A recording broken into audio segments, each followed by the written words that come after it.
So excited to be here today. It is Dutch Design Week, and I decided to be here instead. So, Farah's an awesome friend. She reached out, and I heard about the Simplified Model, and I was like, wow, this is truly incredible, and it's something that, as an executive, essentially, just love to grind. I just want to be working all the time, and through using the technology over the last 2 years, it's really changed me personally, right? Mm-hmm. But just to get things started, I have a quick question. How many of you essentially have wearable devices? The thing is, they're incredibly powerful. And we might think that they're just meant for sleep tracking or things like that, but the truth is that they're so much more powerful than you can possibly think. They are essentially a way for us to measure the human body in a way that we haven't been able to do before. Because what about the brain, right? The brain is the most important organ in your body, and yet we're not measuring it. Right? It is literally the thing that controls everything that is happening to you in your entire experience, and yet we're not capturing that data. But there is technology for it. It's called the brain-computer interface. It's essentially a way of taking brain data and having it interface with some sort of device. So that's really where Neurable comes in. This is our company. It started out in 2011 at the University of Michigan, and essentially what we do is we use AI to boost the signal of the brain. And this wasn't done overnight. It took 10 years of work, close to 7,000 people worth of data, to improve our models and work our way down from these large cap systems that have gel and sensors everywhere, essentially down to headphones. And this is actually one of the headsets right here. But on the inside, you see these silver lines. And these silver lines are EEG, or electroencephalography sensors. And what they do is they record your brain activity in real time, and they can track it as you work, as you watch Netflix, because they're just a great pair of headphones. They have noise cancellation. They have great audio drivers. But now they're also a Fitbit for your brain. Who wants to give this a try first? All right, you got your hands up fastest. So all I want you to do is put it on like a normal pair of headphones, but just make sure your ear is fully inside the ear cup. Sure. No gel. No gel. And what we're going to do is we're actually going to show you your focus and attention in real time. Right, so this is actually a signal that comes from the frontal lobe, so the front of the brain, as he's processing information. Typically would require sensors in the front of the head. But through AI, what we're able to do is make predictions on what those signals look like from the frontal lobe, even though we're just collecting them from the ear. I just want you to read this article. Sure. And you can look that way now so you can be on camera. Yep.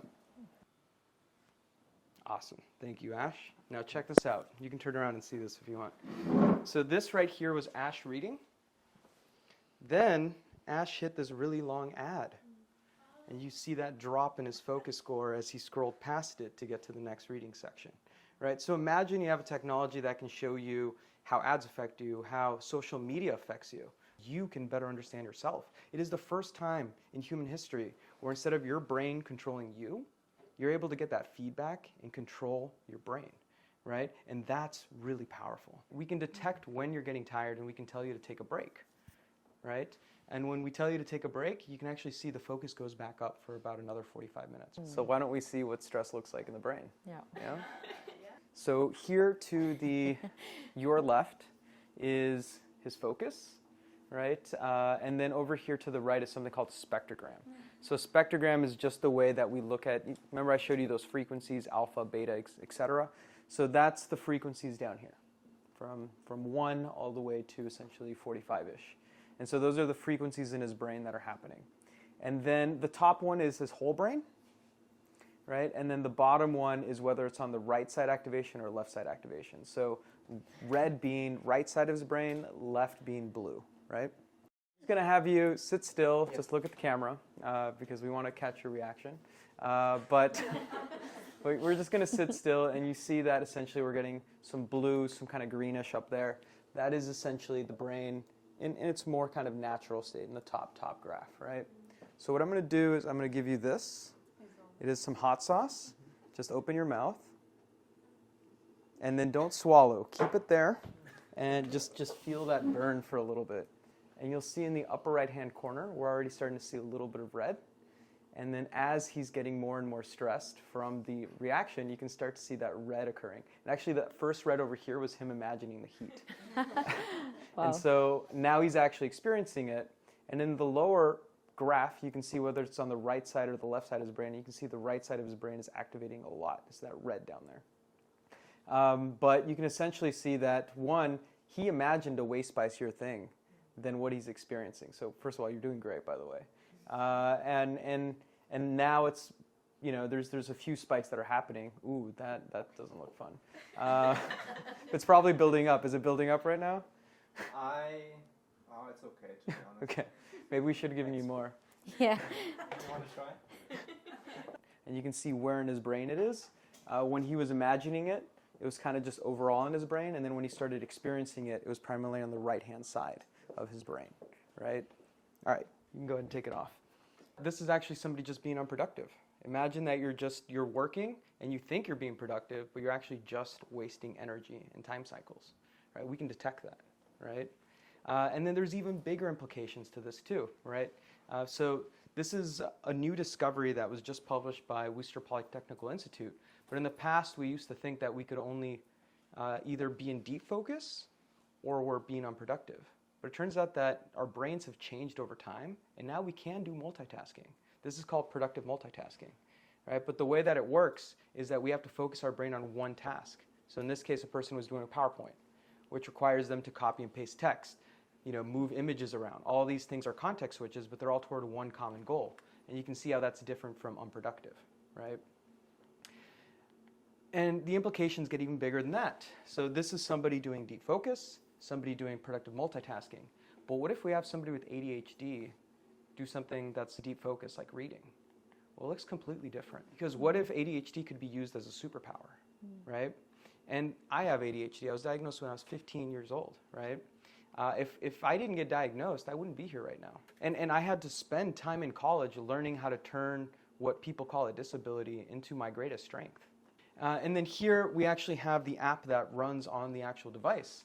And what we try to do is actually very simple, similar to the simplified model, which is we try to teach what we call healthy mental hygiene, right? And so we do that in 4 ways. One is we help you essentially motivate you. So instead of trying to cram all your work into one day, what if you do small bursts of work throughout the day, right?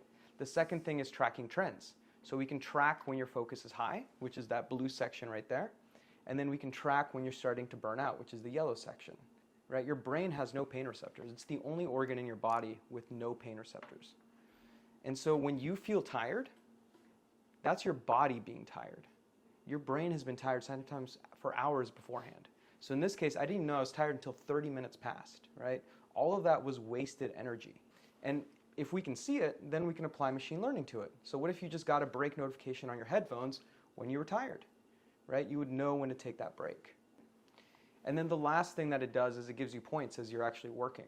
So you get 2 points for being in medium to high focus, which is the blue, and 1 point for being in low focus. And the reason we do that is because we want to show you that you can do more with the same amount of time. So how do we turn people like this was me in the past, into this, right? Where even though I'm taking a 10-minute break, I'm actually earning more points. I'm actually more productive during my day, right? And the only thing I care about at the end of the day as an executive is I want to be productive, right? And if the data tells me that to be productive, it's actually beneficial to take a 10-minute break, I'm going to do that.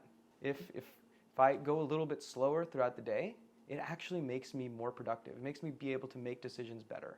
It makes me be able to be in meetings all day and not feel burnt out. And this was also proven by the Mayo Clinic. We did a study with them where individuals who used the technology demonstrated a 15% increase in end-of-day happiness, right? And a 20% reduction in end-of-day stress.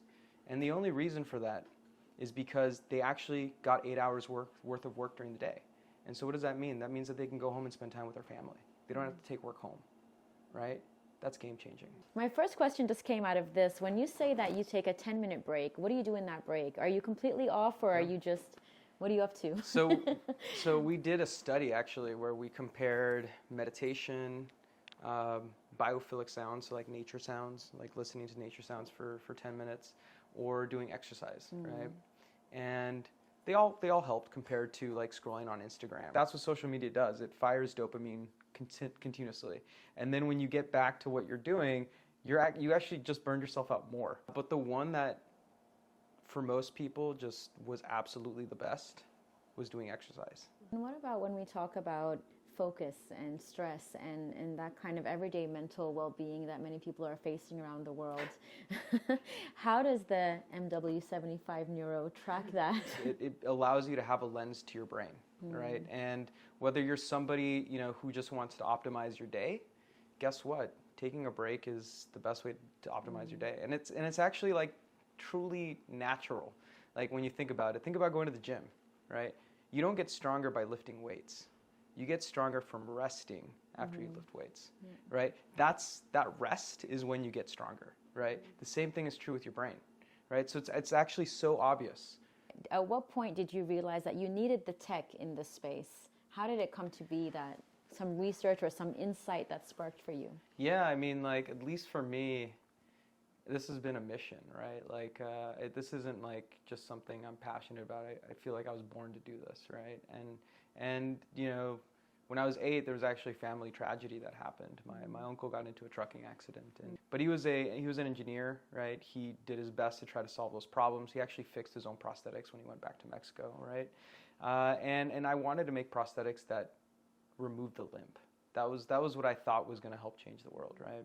Prosthetics, while important, there's a much bigger problem in neuroscience, and that is that we look at the brain. We only do research and understand the brain one dot at a time, right? When you go to the doctor, when you go to a research lab, the gap is so much more immense for some of these individuals when it comes to their ability to interact with the world. And then that's where the motivation came to create what we call an everyday brain-computer interface. And that's where Neurable started evolving. As a leader and as now a CEO, and also a CEO that leads a team into this grand voyage, that's where you kind of learned that taking a rest was important, and you called it now performance recovery. Yeah. I'd love if you can share a little bit about that. To me, at the end of the day, what matters is productivity. And when the data tells me that I'm not being productive, that I spend 30 minutes wasting my time, and that I increase the errors that I was doing in my work, that's just bad leadership, right? And if I want to be the best leader I can for my team, I have to make change, right? And so it's crazy how small changes affect so many things. I was telling Farah earlier today, I did one small change that really transformed everything, at least for me personally, which is I made my hour-long meetings 45 minutes and my half-hour meetings 20 minutes, right? And maybe I'll use the 15 minutes if the meeting needs to go longer, but as soon as I get a break notification, I now have the space to take that break. I just did these small tweaks by allowing myself to have that breathing room to actually be able to be kind to my mind and to create that healthy hygiene for my mental health. When you see yourself burning out, Yeah. you can instead use that to build mental resilience, then let yourself fall into burnout. And I think without the technology, you would be unable to track that. Yeah, Right? If that yeah. I makes mean, sense. one of the things that we have is they're called streaks. So how long you can maintain your attention span, right? And one of the goals of the app is actually to help you make those longer and longer, right? And the best way to make those longer is the same way that you do exercise, which is you do work and then you take a break, right? And through doing that, your brain actually gets better at working longer without needing a break. Essentially, I was able to get 90-minute work sessions done where it was all blue, right? And that was awesome. And we don't know that we're tired until way after the fact. But how come, without the technology, our bodies being quite powerful bodies in themselves, why can't we pick up that we're tired? Yeah, that's a really great question. And it's actually something that's ingrained in our biology that's incredibly ancient, right? Which is, it's a defense mechanism, right? If you were an animal out in the wild and you started limping, you would get eaten, right? Showing weakness is essentially how you would die in nature. I don't know necessarily why the brain doesn't have any pain receptors. Maybe it was just for that biological reason, but it's basically that ancient part of your brain that doesn't want you to show weakness. I know that your body whispers at you before it yells at you when something's happening, but for you to have no idea that you're feeling these things is just wild. Yeah. And so having this tech to then tell you, Farah, go home and sleep for 2 weeks is a good idea to have on hand. But it's just very insightful. Yeah, and I think that's the part that I find most exhilarating, right? Which is how do we experiment with the brain? How do we understand ourselves in a way that we previously didn't know, right? How do we create choice in our decisions? And how do we have more empathy with others? We wanted to make sure we could hit a balance between what is the right amount of time to take a break where you actually gain productivity, right? And so is taking a 20-minute break bad? No. Go ahead and take a 20-minute break. Go to a yoga class, do other things. Like, that's good for your brain. But, you know, if you want to know if you want to maintain that productivity throughout the day and actually gain productivity throughout the day, 10 minutes is what we're recommending right now. Over time, we're actually going to know how much fatigue your brain is under, and then we can give you customized lengths, but right now it's about 10 minutes. Rest is where you get stronger. Right? Amen. Amazing. Thank you so much, everyone, for being here with us. We will be up here if you have any further questions. And of course, you can follow us, connect with us, and keep your questions coming. And just thank you so much for such a great vibe with you here.